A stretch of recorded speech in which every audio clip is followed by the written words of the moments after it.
Good Tuesday, everyone, and welcome to this edition of Conversations Daily News. I'm your host, Cyrus Webb. Glad you all could join us once again. We, of course, have your news headlines coming up on this Tuesday. We have the Truth of the Day with Mary Ellen Ciganovich in today's Entertainment Spotlight. You've been part of my conversation with Jaya Baloo of Avast, discussing the importance of protecting your online identity. Enjoy today's program. For Conversations Daily News, I'm Cyrus Webb with your Tuesday headlines. In national news, U.S. puts 8,500 troops on heightened alert amid Russia tension. At President Joe Biden's direction, the Pentagon is putting about 8,500 U.S.-based troops on heightened alert for potential deployment to Europe to reassure allies amid rising fears of a possible Russian military move on Ukraine. The Pentagon Press Secretary John Kirby said Monday no final decisions have been made on deployments, which he said would happen only if the NATO alliance decides to activate a rapid response force or if other situations develop in connection with tensions over Russia's military buildup along Ukraine's borders. What this is about is reassurance to our NATO allies, Kirby said on Monday, adding that no troops are intended for deployment to Ukraine itself. Kirby said the Defense Secretary Lloyd Austin recommended to Biden that about 8,500 troops be ordered to prepare for a potential deployment to Europe in light of signs that Russian President Vladimir Putin is not de-escalating his military pressure on Ukraine. Kirby said he was not prepared to identify the U.S.-based units because they were still being notified. We've always said we would reinforce our allies on the eastern flank, and those conversations and discussions have certainly been part of what our national security officials have been discussing with their counterparts now for several weeks, said White House Press Secretary Jen Psaki. Later on Monday, Biden held a video call with several European leaders on the Russian military buildup and potential responses to an invasion.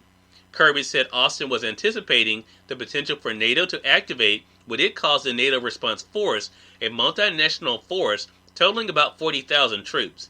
Most of the 8,500 U.S. troops being put on higher alert will be sent as part of that response force if it's activated.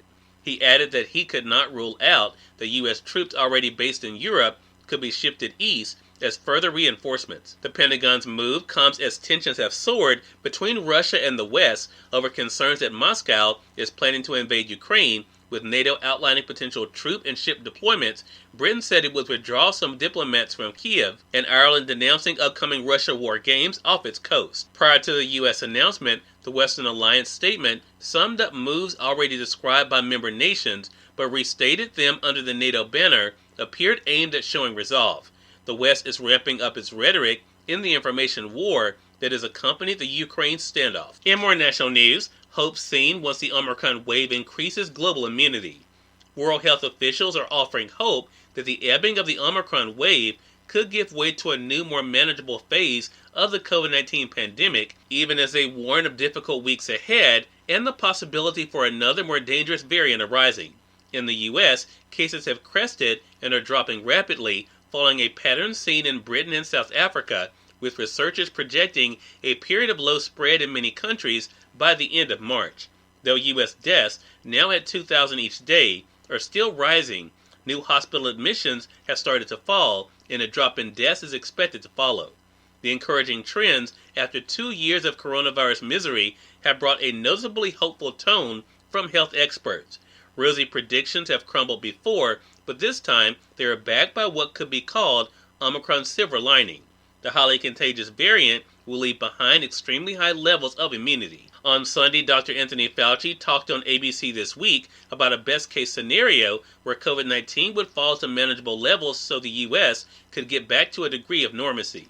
And on Monday, the World Health Organization issued a statement anticipating an end to the emergency phase of the pandemic this year and saying that the Omicron variant offers plausible hope for stabilization and normalization. In more national news, justices to hear challenge to race in college admission. The conservative-dominated Supreme Court on Monday agreed to hear a challenge to the consideration of race in college admissions, adding affirmative action to major cases on abortion, guns, religion, and COVID-19 already on the agenda.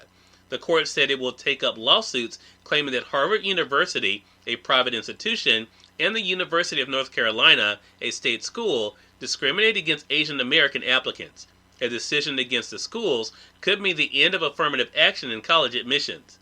Lower courts rejected the challenges, citing more than 40 years of high court rulings that allow colleges and universities to to consider race in admissions decisions, but the colleges and universities must do so in a narrowly tailored way to promote diversity. And finally, in business news, stocks recover as investors jump in after a big sell-off. Stocks recovered from big early losses on Monday as investors jumped in before the closing bell. The Dow Jones Industrial Average swung 1,217 points and closed up 0.3% after dropping 1,000 points as investors anticipated inflation-fighting measures from the Federal Reserve and fretted over possible conflict between Ukraine and Russia. Cyrus Webb, Conversations Daily News. It's now time for the Truth of the Day with Mary Ellen Ciganovich. Mary Ellen, take it away. Hi, this is Mary Ellen with your Truth of the Day. Your emotions influence your thoughts, and your thoughts create your choices and actions. Through understanding how your emotions influence your thoughts, you become knowledgeable of how your thoughts create your choices for your actions. As an emotion comes up, feel it as you create the thought you want, positive or negative. You always have a choice. Before you choose an action based on a thought, make certain your action is coming from your rational mind. To make sure your rational mind is in control, work through your negative emotions while you harness positive emotional power. Now you can feel positive emotions, think positive thoughts, and make wise choices that will guide you to achieving your goals and dreams. Today, realize your emotions are meant to serve you rather than be served by you.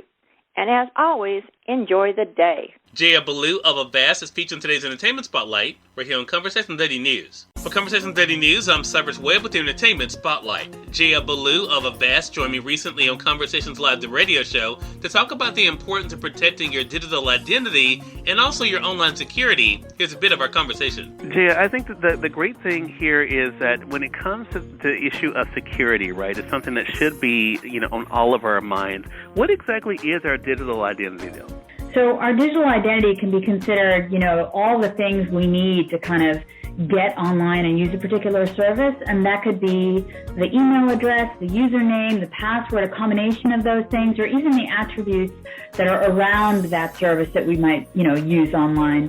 So all of those things together compromise our digital identity, and they're very often at risk because you have, motivated attackers wanting to do identity theft, and your digital identity is therefore potentially compromisable.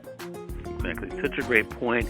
As I mentioned, all of us are on devices these days. Jaya, I think of all ages in the family.